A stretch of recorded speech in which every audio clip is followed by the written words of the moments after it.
playlist, how are you all doing? So today I'm going to be showing you the quickest way to turn over your material. Now this of course is in the opposite direction, and all you need to do is you take your safety pin, okay, then you put it at the edge here beyond where you sewed.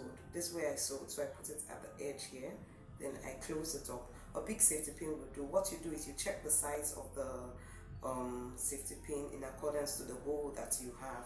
Do you understand? So for the big, very big size, use this. Some, of course, sometimes it might be very little like this that you want to turn over, so you make use of smaller safety pin. So what I'm going to do now is I'm going to take it inside, okay, then I'm going to start drawing it like this.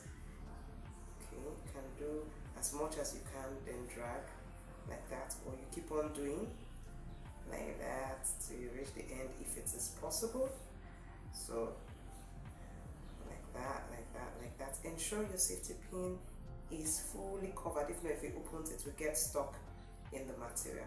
So once this comes out, all I need to do is drag it like this and see, and it has turned. So do let me know in the comment section below, is this the quickest way to turn your material to the other direction or not? And if you have a quicker method, do let me know also in the comment section below. See you in the next video when I show you how to make this particular one, this particular fascinator that we're making use of this for. Take care.